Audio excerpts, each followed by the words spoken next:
Assalamualaikum warahmatullahi wabarakatuh. Perkenalkan, nama saya Andi Lesmana dengan NIM 049735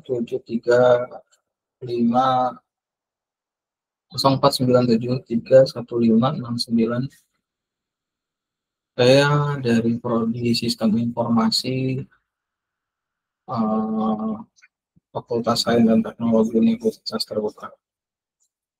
Pada kali ini kita akan membahas tentang lah, lahirnya Pancasila.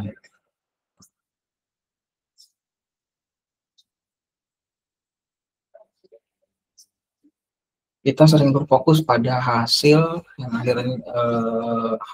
akhirnya kan. Namun proses di balik kelahirannya ini menyimpan pelajaran yang jauh mendalam bagi para generasi muda sekarang.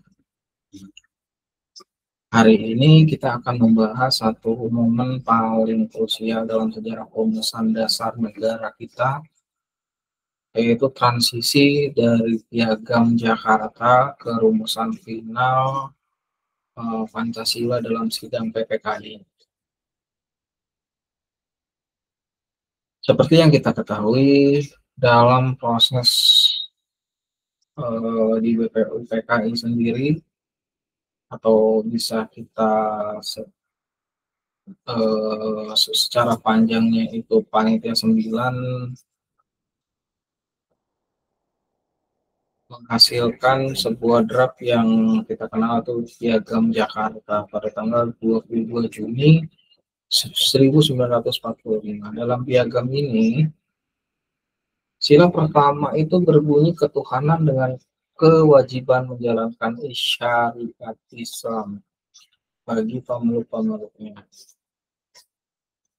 Rumusan ini pada awalnya adalah sebuah konsensus di antara para tokoh, namun tepat satu hari setelah proklamasi kemerdekaan Republik Indonesia, pada tanggal 18 Agustus 1945, sidang PPKI Panitia Persiapan Kemerdekaan Indonesia dibuka dengan dinamika yang sangat kritis. Pada waktu saat itu, Muhammad Hatta menerima aspirasi dari beberapa tokoh non-Muslim, terutama dari Indonesia yang berada di bagian timur. Mereka merasa keberatan dengan 7 kata dalam sila pertama tersebut. Mereka merasa rumusan itu eksklusif dan berpotensi menjadi halangan bagi persatuan nasional. Disinilah letak kesabaran hati para founding father kita, apalagi dalam membahas Pancasila. Apa nilai Pancasila yang tercermin, terutama untuk yang pertama itu nilai musyawarah yang terdapat pada sila 4. Jadi mereka tidak mengambil keputusan secara sepihak atau melalui voting yang terjadi yang sangat lumayan agak kaku, dan terjadi lobby dialog juga yang sangat intensif. Lalu yang fundamental adalah nilai persatuan Indonesia dalam sila nomor 3. Para tokoh Islam seperti Bagus Hadikusumo, Wahid Hashim menunjukkan visi kebangsaan yang luar biasa. Mereka rela melakukan kompromi untuk mengubah 7 kata tersebut menjadi ketuhanan yang Maha Esa, demi tujuan yang jauh lebih baik, menjaga kebutuhan sebuah negara ataupun bangsa yang baru lahir Mereka menempatkan ration di E3 atau alasan keberadaan. Indonesia juga sebagai negara kesatuan atas kepentingan partikular golongan.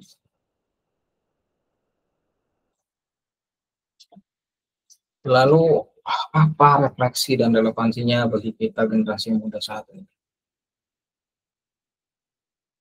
Eh, kita hidup sekarang ini sudah di era digital yang penuh dengan polarisasi, media sosial yang sering memperuncing keberadaan baik itu agama, suku maupun pandangan politik.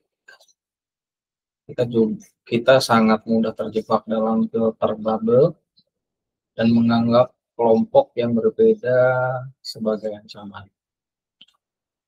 Peristiwa tanggal 18 Agustus 1945 mengajarkan kita tentang esensi kompromi konstruktif. Lalu pembelajaran apa? Pelajaran yang bisa kita ambil yaitu persatuan nasional adalah sebuah harga yang harus dibayar, dan harga itu adalah kesediaan kita untuk berdialog, mendengarkan, dan terkadang mengalah demi kepentingan bersama. Para pendiri bangsa memberikan kita teladan bahwa loyalitas tertinggi adalah pada Negara Kesatuan Republik Indonesia. Lahirnya Pancasila bukanlah proses yang kaku dan dogmatis, melainkan sebuah dialog kebangsaan yang dinamis, penuh pengorbanan. Tegas kita sebagai generasi muda adalah merawat warisan dialog tersebut, jangan sampai keberadaan kecil di dunia maya merusak persatuan nyata yang diperjuangkan dengan kompromi agung para pendiri bangsa. Demikian dari saya. Terima kasih. Assalamualaikum warahmatullahi wabarakatuh.